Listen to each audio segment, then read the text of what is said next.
I think the biggest problem right now is that we have an NHL staff as our Yes. medical staff instead of a real football NFL staff, which is weird. I don't get why you would hire people who deal with hockey injuries to deal with NFL athletes because it's completely different training and regimens and diets and It's I don't get it. bizarre. You remember in 2011, they had that great year, and Trent Baalke won Executive of the Year. But their head, Mark Uyama, who was in charge of conditioning and strength, won, head conditioning and strength dude of the year too. He was really good, and then they got rid of him. Went to the Vikings.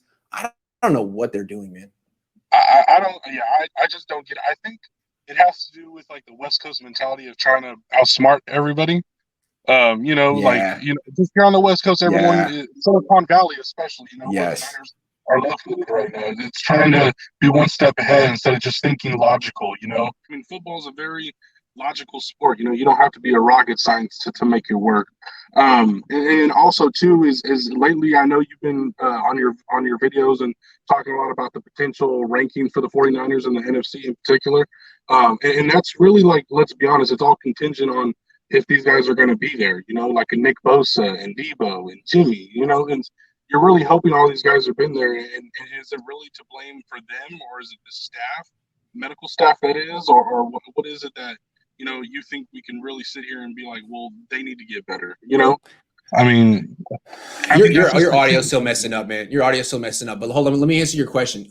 It seems to me like if the Niners at the top made it a priority to value durability, that would trickle down to the scouting staff, to the personnel department, the players they brought in, the money they spent on non-coaches, non-players, people. You know what I'm saying? It would, if they made it a priority, it would trickle down.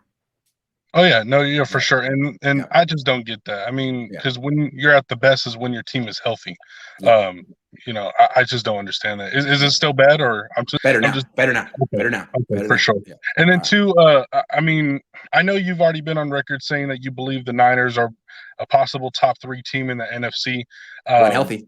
Right, when healthy. So I mean, for me personally, I feel like it's hard to really predict that because of the fact we're in the hardest division in football.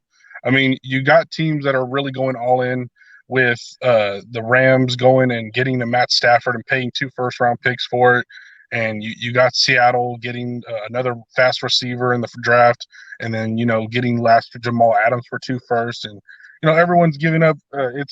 I feel like the reason why the Niners made that Trey Lance type of move too is that you see all these big-time win-now type of moves in their own division. And I think that was kind of like some added pressure for it as well, except that would you rather pay 2 firsts for Jamal Adams or for a quarterback?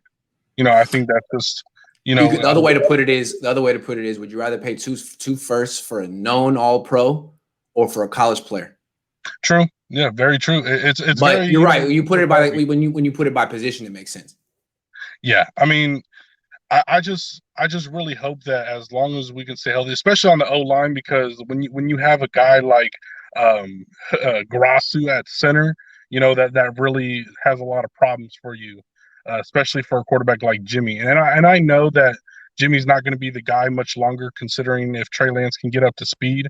It's just you want Jimmy to start because, who knows if Trey Lance is going to be ready or not right away, especially with all these involuntary workouts happening, all these teams coming out saying that they're not going to have their players come out, especially if there's not known COVID protocols and whatnot. I just really hope that, especially for the Niners' sake and for Trey Lance's sake, that we can get out there in the offseason and, really put in time and put in that work, especially with DeMeco Ryans as a new DC, because who knows what he's going to add to it.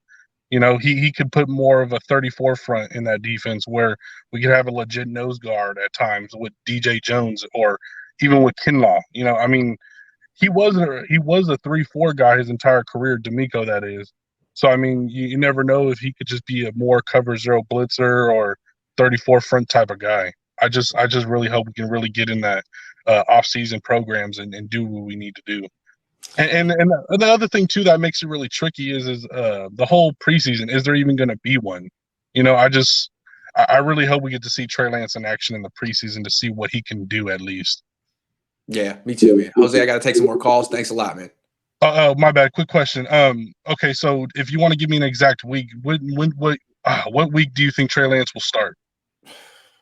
because I got week. Put a bottle of wine on it. That is week 1. I've seen a lot of Jimmy Garoppolo in camp. He's not good. If Trey Lance is as advanced as he says, as the people say he is, I think he should be able to get into a competition in August and win. I don't buy wine, but I'll make a bet with you for sure. I don't buy wine. I already got one bet going, man. I can't lose twice. But thanks, man. I appreciate it. Have a good day, man. You too, man.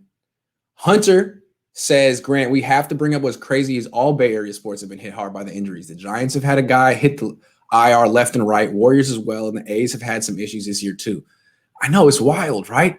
I don't know what it is. It's definitely something in the water.